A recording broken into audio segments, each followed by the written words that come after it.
Welcome, everybody, to my Wednesday class.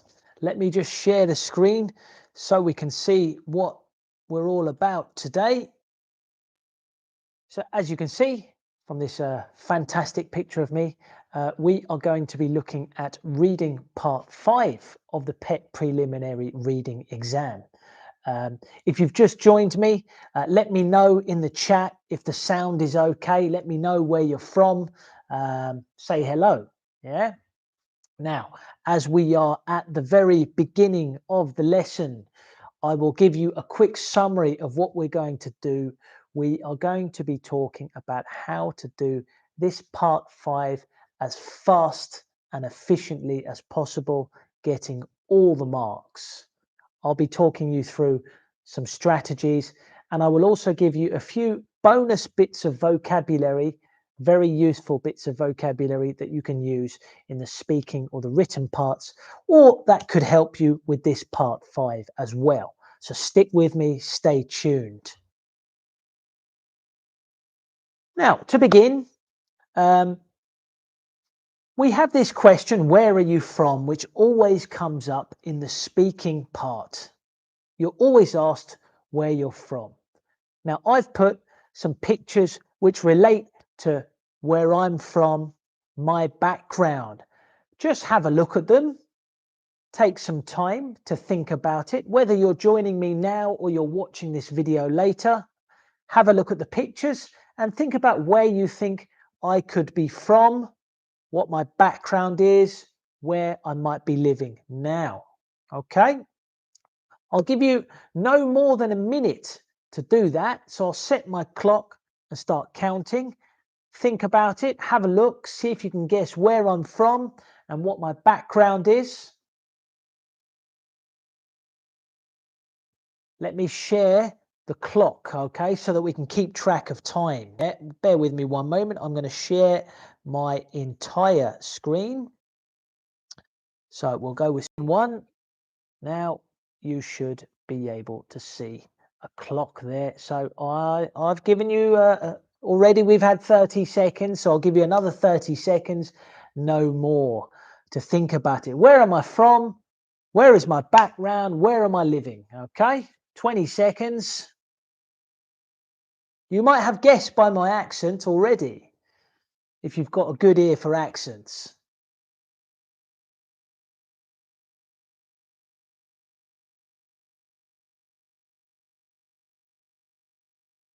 Okay, we'll stop there. Yeah, now let's have a look. So you will have seen the pint of Guinness, the black beer, which comes from Ireland, which is drunk all over the world, something I like, not a lot of, but just one or two with friends. So I have an Irish background. Now we can use this initially if we want to talk about the background that we have. Maybe, you know, your parents come from another country and you're proud of that. Okay. In my case, I'm proud of my Irish background. So I might start with this. If someone asks me, where are you from? I have an Irish background because my parents come from Ireland. Okay, good little phrase that. I have a background. Yeah, but I was and bred or and raised in London. Have a look at that word. Perhaps you can guess that I was born and bred. Yeah, let's write that in. Okay, born and bred in London. In other words, I was born there and my parents brought me up there. Good little phrase. I was born and bred in London. Excellent to use in that speaking. You can also use I was born and raised. That works too. Okay, I was born and bred or born and raised in London. Born and bred. Yeah, practice saying that. And if I wanted just to finish off, you can see the pictures of London here. Okay, that's the Rolling Stones. That's the rapper Stormzy. Tottenham Hotspur, not my favourite team, but I didn't want to make it too obvious. And these are famous places in London. Perhaps you know them. Yeah, we've got Covent Garden and Carnaby Street. So I was finishing off. I don't live in London anymore. I have lived in Seville for the past 5 years. So again, this is another very useful little structure. I have lived for X amount of years. Very good little expression to use in the speaking. Yeah. So just to recap, where are you from?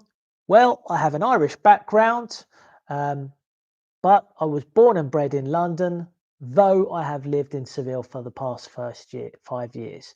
If you want to impress the examiner in the speaking part, that is a nice little answer. You can use that structure for anything. Yeah. So I have a French background, but I was born and bred in Torino, in Italy, though I have lived in Rome for the past 6 years, for example. Yeah. So that's a little language point to start us off before we get back to part 5.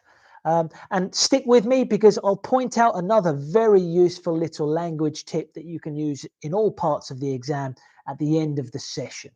But let's get back on track. Let's get down to business and talk about part 5. Now, I've got 4 pictures here. Let me just move this out the way. In fact, I will share... reshare my screen because it's nice just to see just the screen itself without any other interference. Right, so we've got 4 pictures here, and in some way or other they've all got a connection to part 5 of the PET exam. So I'm going to leave that there. I'm going to put that out there, and later we can reflect on what the connection is. Okay, bit strange these pictures. Yeah, we've got a kind of a before and after situation. We've got a key, we've got Who Wants to Be a Millionaire, the 50-50, and we've got 2 players for a team I like, Atletico Madrid, who play very well together. They go together. Yeah, so we'll come back to this. Now let's actually look at the exam. Okay, what does it look like? Of course, this is important to know. We need to know what to expect. Part 5, it has, you get a text. Okay, you'll see it's questions 21 to 26. So let's put that on a little notepad. You've got 5 questions. Sorry, let's write that there.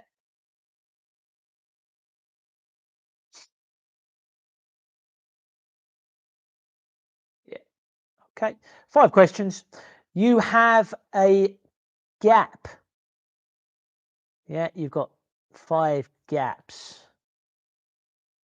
And on the right, you've got multiple choice options. Yeah, sorry, 21 as well. Let's include 21. So, yeah, you'll have an A, B, C, and D. 4 possibilities. Okay, that's what part 5 looks like. Normally, this is one of the parts that you might be able to do a little bit quicker if your grammar, your vocab is good. You might be able to do this in 6 minutes or so, which gives you a bit more time for part 3, part 4, which can take a little bit longer. Yeah, so I would say if you're good and fast, you could maybe spend 6 minutes on this, or if you're a total professional, maybe 5 minutes. Yeah. Right, so let's crack on, shall we? Now, when we looked at the pictures, we saw images of things which I think are key when we're doing this part. The before and after is key. All right, you have to decide which one of these words is going to go in the gap. So in order to make that decision, you need to look at what comes before, sorry, we'll go this way, what comes before and after the gap to help you form a kind of global picture. Yeah, so before and after is absolutely essential. Let's do the first one together. Yeah. So we're going to read it. This is an older example, so it's got more questions, but ignore that. We're focusing on the before and after. Normally you have 5 questions, and this is quite a nice example. So we're going to read our before and after. It's about water. You're thirsty and you give yourself a glass of water. Do you ever? How old that water really is. Let's use Let's use a line so that we're not obscuring the writing here. Okay, so that it's nice and easy to read. Let me grab that. Yeah. Okay, so that is our main before and after area. Yeah, B. Okay. And A. All right. That helps us make that decision. Do you have how old that water really is? If we're looking then at our choices, okay, we can decide which one goes in. Decide, inquire, wonder, or suggest. All right, well, this comes down to your knowledge of vocabulary above all. Decide is when you make a decision to do something. You have an option and you make that decision. So you're not deciding how old it is. It's more speculative. Okay, so I will go through and we can eliminate decide because that doesn't fit the context. Do you ever inquire how old that water really is? Well, what does inquire mean? Inquire is when you send a question to a company about a product. Let me write that in for you because that's a useful bit of vocab. Send a question to a company about a possible product or service. Yeah.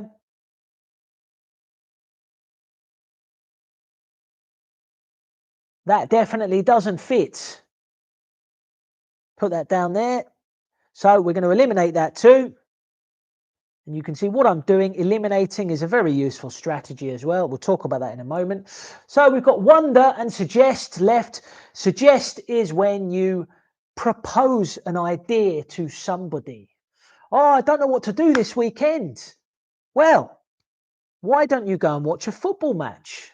Why don't you go to the beach and relax? Why don't you go out and have a few beers? Okay, so that's a suggestion. That's suggesting that doesn't work. Okay, and wonder is thinking about something, speculating. Okay, so wonder is obviously the fit here.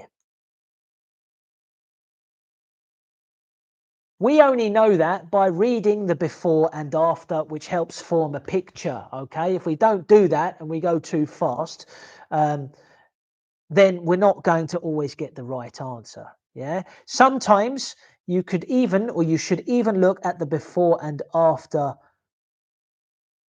well after your gap to really give you a good global understanding of the context.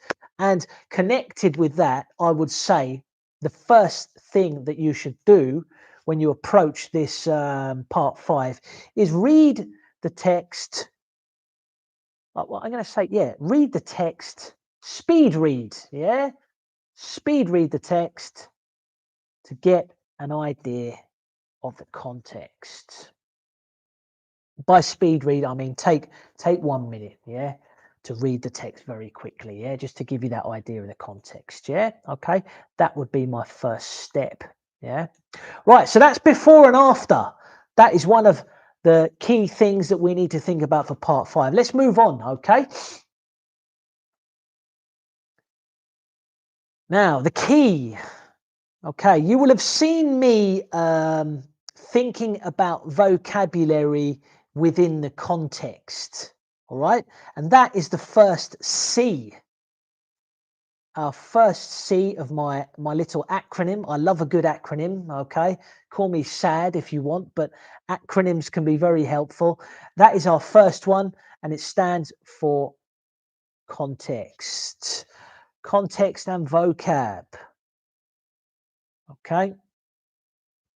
You need to examine the context and vocab. Yeah, let's put that down there. Okay. In fact, let's get rid of this line. That looks a bit messy, doesn't it?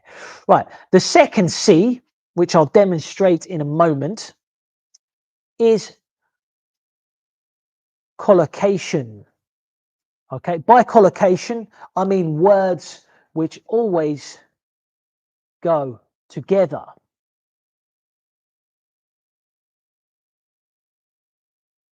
Okay. I'll give you a quick example. I am interested in helping students with the PET exam. Yeah, it's a classic example. Let me write it down for you.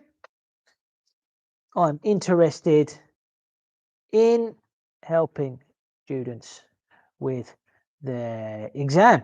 Okay, it's a bit big, so let me just widen that and make it a bit smaller.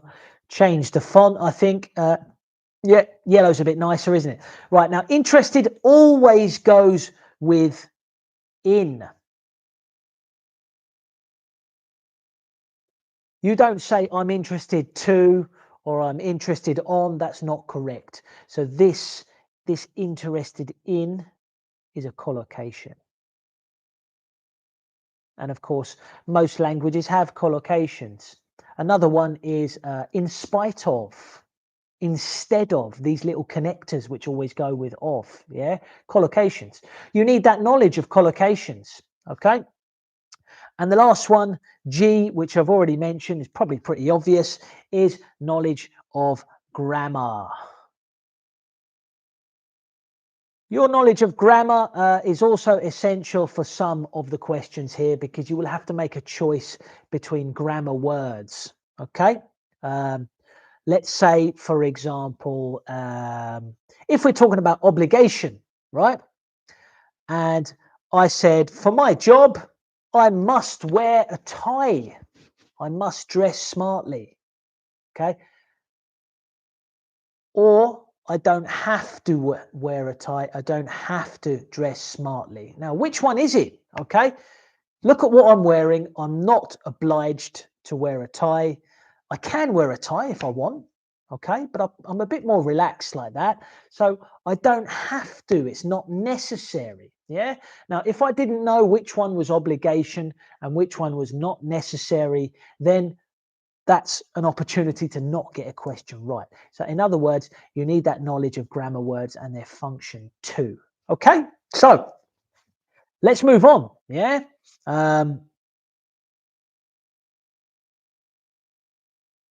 Right, let's go back. Okay, so we did 26 already.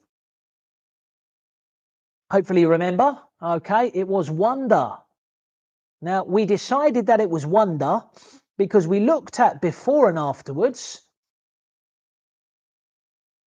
And we came to the conclusion that wonder relates to speculating, thinking about something. Okay, we know this. Sorry, we know this because we have knowledge of context. Okay, so we'll put that down there. Yeah. Okay, that's how we got that one right. So we got C, collocation.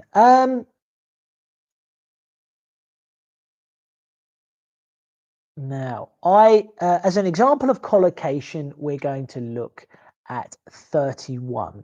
All right. So let's do this together. Okay. We'll look at the before and after as we always do. We use a pen. 31. Okay. So in fact, oceans, seas, and rivers cover 70% of the earth. There is a supply of water which keeps on moving around the earth. This is what's known as the water cycle. Now we've got this little preposition here of, okay, which as we talked about, it can be part of a collocation. So we look at 31, we've got except, due, because, or instead. All right. Now, with your knowledge of collocations, these little connectors, you can start eliminating what is wrong. Right. Except of does not exist. Okay. You will never hear that. All right. So we eliminate that straight away. All right. Due of is also incorrect. It's due to. Okay. Due to this, blah, blah, blah. Okay. Yeah. So we can't use due to, we have to due of, sorry. So we have to eliminate that straight away. Okay. Because of, we can use because of. So, you know, if we're being careful, we'll put a little dot there. Okay. We'll come back to that. Yeah. Okay. I said a dot. No, not a stupid little mark. So sorry. I like to have things neat and tidy. Yeah. Let's have a So a dot there, okay? Yeah, okay, right. And instead, we can use instead of as well, yeah? So we've got two possibilities there now, okay? So our knowledge of collocation has helped us. Now we need to think back again to context and decide, is it because of, is it instead of? Because of gives a reason. Instead of says something replaces another thing, yeah? So there is a supply of water which keeps on moving round the earth. This is what's known as the water cycle. Now we're given a reason here. Yeah, we are providing the reason for this bit before. All right, this before and after is key here. Obviously, you can see, yeah, by looking before, I can see from the context that this is a reason, and so it must be because. Yeah, so we can tick that. Okay, and we can then eliminate instead of. Okay, now a little tip, something that I recommend that you do is write the word in and read it back to yourself. I'll repeat that because it's important. Write the word in and read the text to yourself. Why? Because this helps you check. You know, your brain reading it, okay, is able to double check if it sounds right.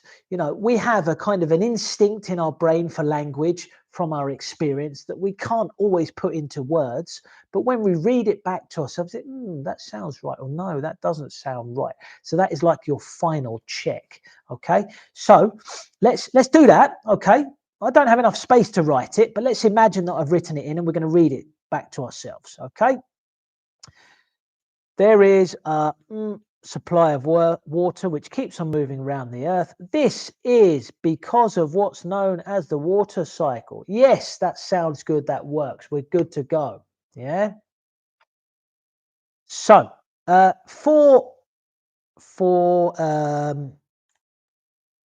collocation, yeah, we had because of, we had except, and sometimes we have except for, due to, and we had instead of. We only had two options there. Yeah, okay. And because of context, we were able to figure it out, right? So last but definitely not least is grammar, G for grammar. All right.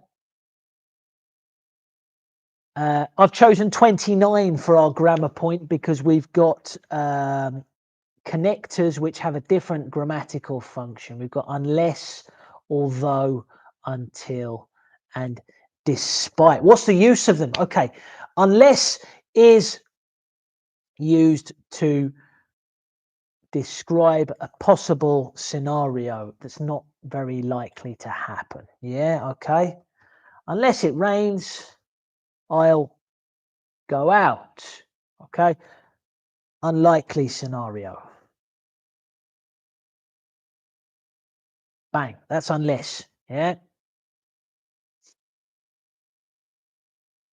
Now, although, when do we use although? We use although for contrasts.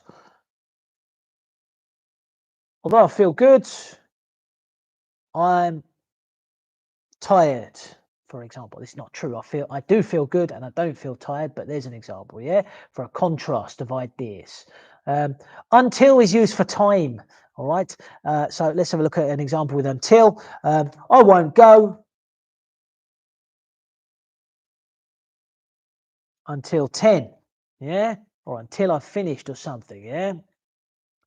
And despite is used to contrast ideas again. Despite the rain. No, despite not liking tennis, he signed up for classes. Okay, a contrast of ideas there, kind of contradictory ideas, yeah? So let's have a look, okay? We've gone through the grammar. If you knew that, fantastic. I'm proud of you. If you didn't, hopefully that was a little reminder. Now let's have a look and decide. As usual, you know what I'm going to say now, don't you? We're going to read the before and after first, yeah? So 29. We'll start right up here, okay? Give us a full context, yeah, of our before and after, yeah? So the glass of water that you're to drink may have fallen from the sky as rain only last week. However, water itself has been around pretty much as long as the earth has. In fact, oceans, seas, and rivers cover 70% of the earth. There is a supply of water, okay? Now, we're not going to use unless because they're talking about a reality. Oceans, seas, and rivers cover 70% of the earth. All right. So, unless this unlikely scenario doesn't work. Right. We could use although. Okay. Until is related to time, a future reference. Okay. If we look later in the text, you can see you've got present tense here, which keeps on moving. So there's no future reference there. There's no time reference. So until is impossible. Okay.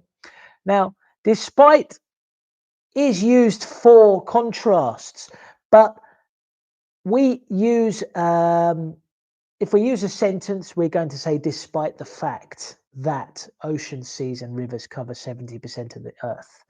We wouldn't just say despite oceans, seas and rivers cover 70% of the earth because we've got a full sentence.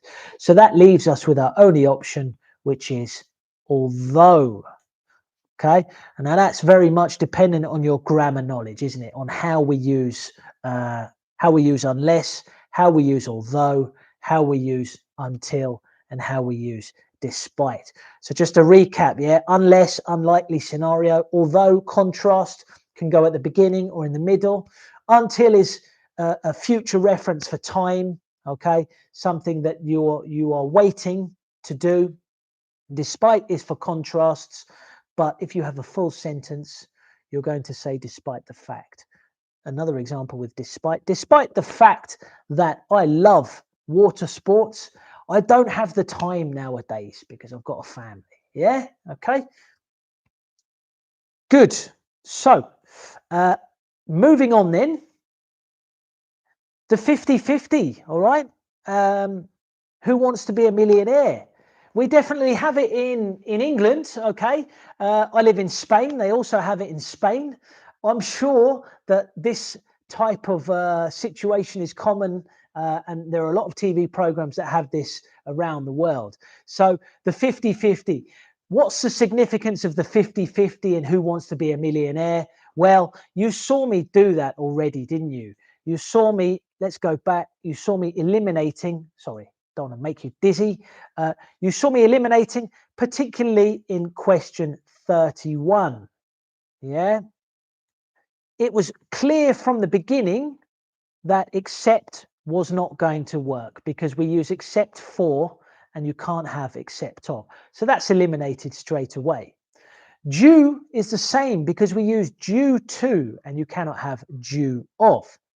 However, we can have because of and instead of. So what point am I trying to make with the 50-50 is that normally if you've got good pet knowledge of vocabulary and grammar, you can normally eliminate two wrong answers fairly quickly, reducing your chance of getting the wrong answer to get it down to the 50-50. And of course, if you've done your homework, you've done your grammar, you've done your vocabulary, when it comes to the 50-50, you can probably guess which one is the right one, either because you know it and you know the rule, or you know that one of the options does not work. Okay, think of this. You don't have to know the right answer, but if you can recognize 3 incorrect answers, you can get it right. Okay, and if you can recognize 2 incorrect answers, you still have a 50-50 chance. So elimination, eliminate as you go, get down to the 50-50. Yeah, increase your chances.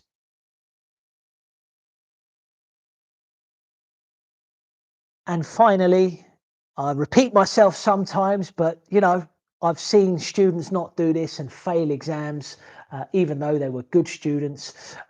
Always shade in your answers as you go. Yeah, if you thought 21 was A, You go across to your answer sheet and you shade it in while you're doing it. Don't leave it to the last minute. You know the story. You leave it to the last minute. You run out of time and you only get marked on your answer sheet. You don't get marked on all this good stuff here. Yeah. So let's go back and reflect on what I was talking about at the very beginning of the lesson. How do these things relate to part 5 of the PET exam? Hopefully now you've got an idea why I've pulled up these pictures. Yeah. The first picture is a before and after situation. When you are doing part 5 of the PET exam, and in fact part 6 too, which I'll talk about next week, you must look at the before and the after of the gap to help you form that global picture. Absolutely essential. Yeah. The key, well, as I said, the key to getting the right answer from your multiple choice is your knowledge of context and vocabulary, your knowledge of collocations, words which go together, and your knowledge of grammar. Now, when I talked about collocations, because of, yeah, this is what I was talking about. This is what I was getting at when I had a picture of these two wonderful footballers, Antoine Griezmann and Antonio Morata. They're wonderful at the moment anyway, and they play for my favorite team in Spain, Atletico Madrid. They go together. They're a collocation in a way, yeah? For a language geek like me, they're a collocation because these two guys play superbly together. They work well together, okay? So when I compare that to language, we're talking about words which go together, which fit together and work together. So that's what I was talking about when I was talking about these two players, okay? If you can think of two other players or two other teammates in a sport who you think work well together, please let me know, okay? But that's what I mean by the collocation, is words which go together, yeah? And as I just said, the 50-50. Why did I talk about this, the 50-50? Because I want you to be methodical and I want you to go through the question, eliminate the wrong answers, eliminate 2, eliminate 3, okay, if you can, but eliminate at least 2, get yourself down to the 50-50 where you've got a choice and you can use your knowledge to make that choice. And that is how you minimize the chance of getting wrong answers. And on the other hand, you maximize the chance of getting the right answer. Yeah. So I am going to turn it over to you. I have got quite a nice example here. Let me make this a bit bigger, in fact. Let's make that as big as I can. Yeah, okay. This is a lovely example because it tests your knowledge of context and vocab. It tests your grammar. It tests your knowledge of collocation. It's all in there in this nice little text about London parks. So I'm gonna share the screen with the timer, and yeah, okay. Let me share, and then we'll decide how much time I'm going to give you. Yeah. Just give me a sec. Now I want to share my entire screen. Okay. There we go. So I can bring up my timer. Yeah. All right. As we're practicing, does that, yeah, you can see that. Yeah. Okay. I just need to get my timer up. Let's reset that. Yeah. Okay, as we're practicing, I'm going to be generous. As I said to you before, when you get good, you want to try to aim for about 6 minutes, yeah, for this task. But, you know, we're practicing today. I want you to apply what you've learned from this session, all right? So I'm going to be generous and I'm going to give you 5 minutes, okay, for the first 3, okay? Now, if you finish the first 3, go ahead and start on 4, 5, and 6. All right. To recap, Number 1, read the text quickly. This gives you an overall idea of the context. Number 2, when you are choosing your gap, look for the before and the after to help you form a global picture. Number 3, this is testing your knowledge of context and vocabulary in the correct context. So that global picture helps you. It's testing your knowledge of collocations, words which always go together because of, interested in, except for, etc.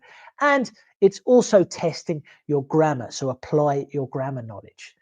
Finally, be strategic. Eliminate answers and get down to a 50-50 if the answer is not obvious to you. If you're not sure, eliminate what you know to be wrong, get down to the 50-50, thereby increasing your chances of getting the right answer. So here you go, guys. 5 minutes. Good luck. Try the first 3. And if you go through those very quickly, then you can work on 4, 5, and 6. So follow the strategies I just told you. Here we go. Time starting. Good luck. By all means, take a screenshot as well if you want to draw on the diagram, to circle or underline words. Go for it. Take a screenshot. It helps to write on the answer. Okay. Right. We will talk in 5 minutes.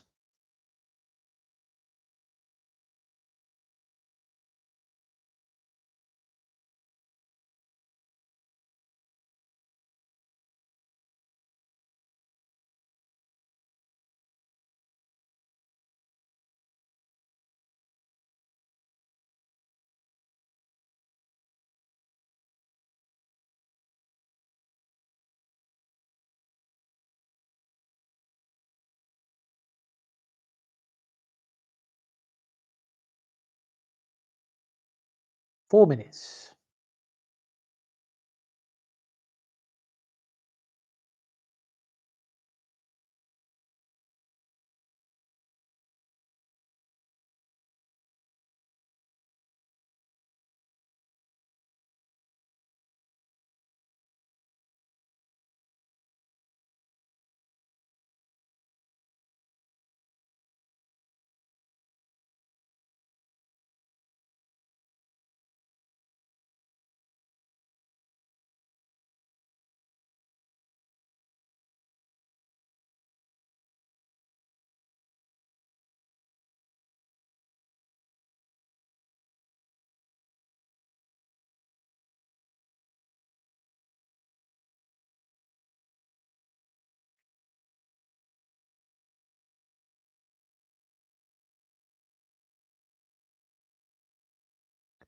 I've got about 3 minutes. I might cut it a little short if you've been working quickly. Yeah.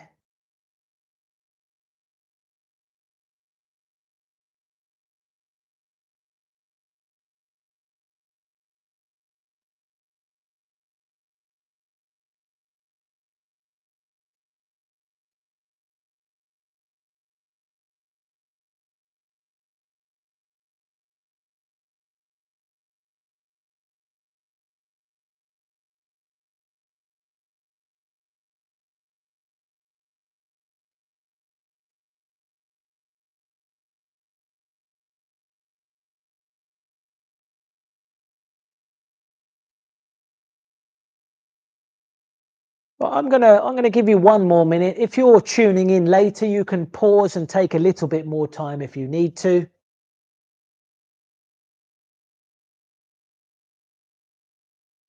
But for those people who've finished or getting close to the end, we can have a look at the answers in a minute.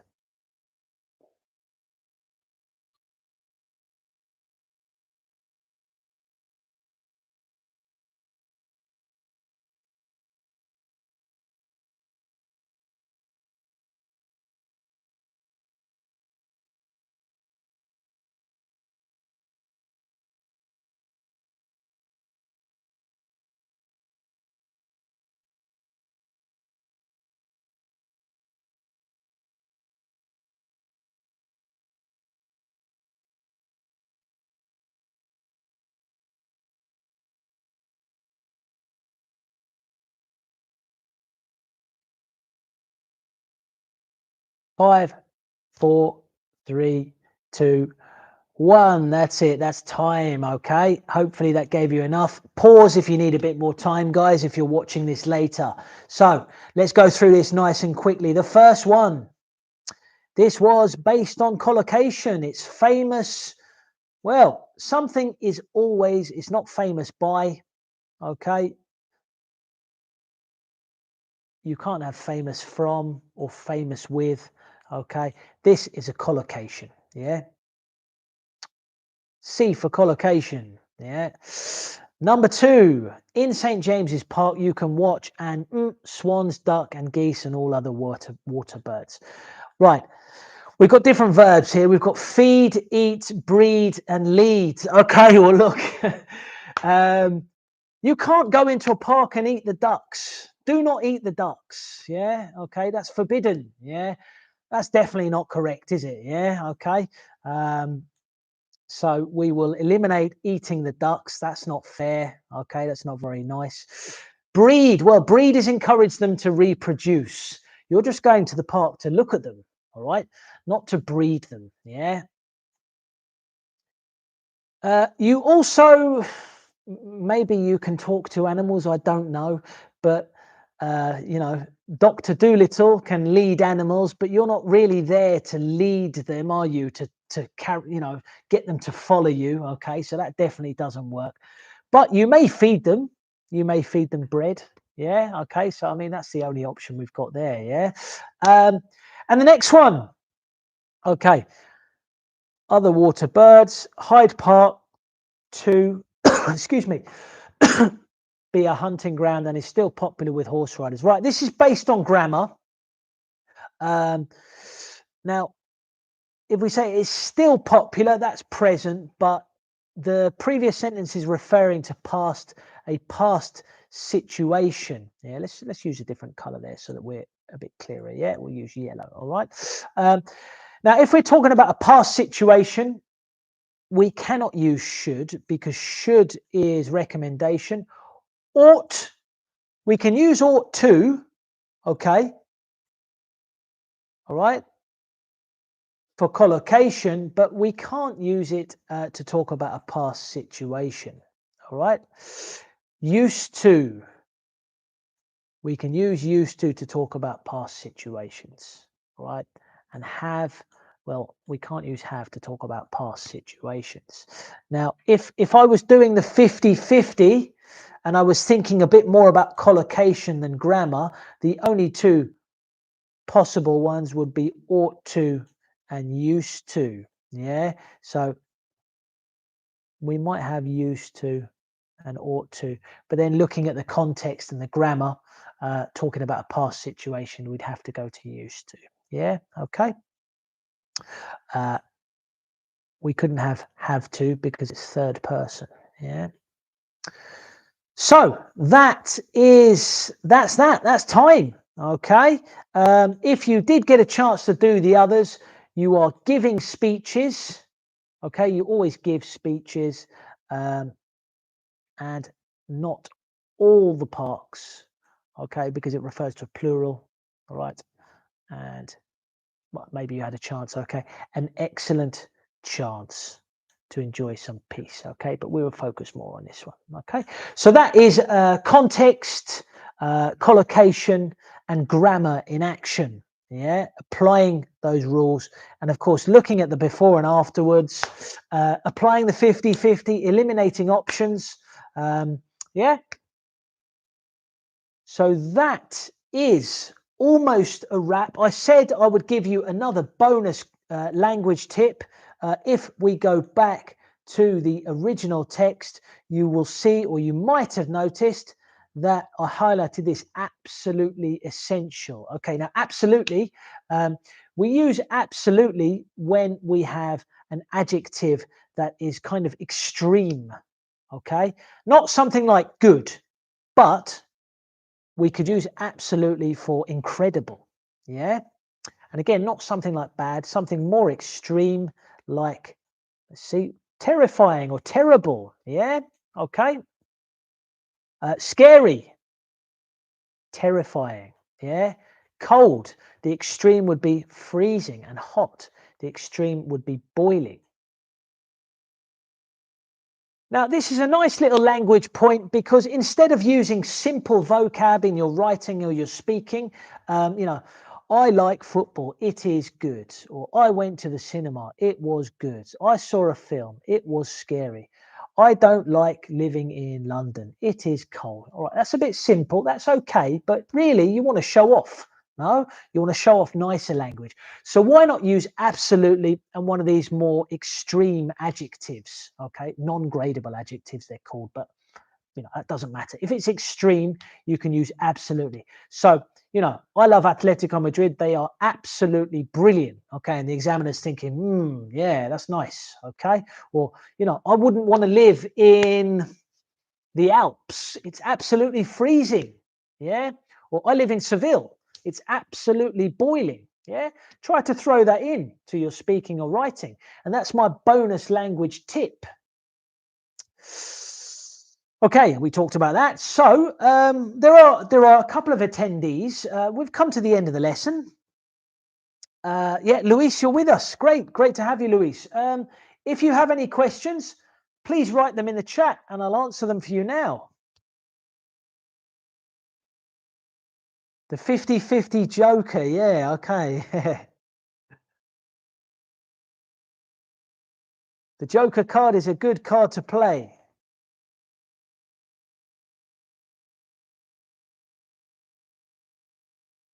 Right, guys, so yeah, if you have questions, just type them into the chat. I'm here for a few minutes, okay? If you don't and you want to go, thank you very much. And I'm very pleased if I've helped you. Write something into the chat, let me know, okay? Any feedback, positive or negative, okay? I'm happy to accept feedback, both positive and negative. Or if you have any questions, just ask me, okay? I think... I don't think there are any questions. So what I will do is, yeah, I will say, no problem, Luis, no problem. Okay. That's what rewatching is there for. Yeah. That's why we record it. Okay. For people like yourself who can't make it, but they come late to watch it. Okay. Yeah. Have a look, Luis. Okay. And hopefully it can help you. Yeah, so this class happens every Wednesday at 6 o'clock Central European time. Coming soon, part 6 of the pet reading. Everybody hates this because you don't have any clues. You've got to think of something yourself. But I've got the keys. I've got some tips and strategies that will make this part a lot easier for you. So that if this is something you're having trouble with, I hope to see you next class. And of course, you can watch it. You can always watch it later. If you're working at 6 o'clock, feel free to watch it later. Yeah. So let's wrap it up. If this video was useful, and I hope it was, you know, I love helping English students. I love making these classes. It's a class, not a video. I love making these classes, helping people get through exams. So if this was useful, give me a like, give us a like at Home Studies. Subscribe to the channel, set your notifications so that you get notifications and you know when we've got videos or other classes. We also do language videos, which are great, really help you with that B1 language. And if you want classes, you want that extra push, okay, sign up for private or group classes with us. Yeah. So thank you very much, guys. Okay. Yeah. Take care. And I'll see you next Wednesday at 6 o'clock. Cheers. Thank you, guys. Thumbs up. Thanks, Lewis. Thanks, everyone else. Bye-bye. And that's a wrap. So we'll end our stream there. Okay. Let's see.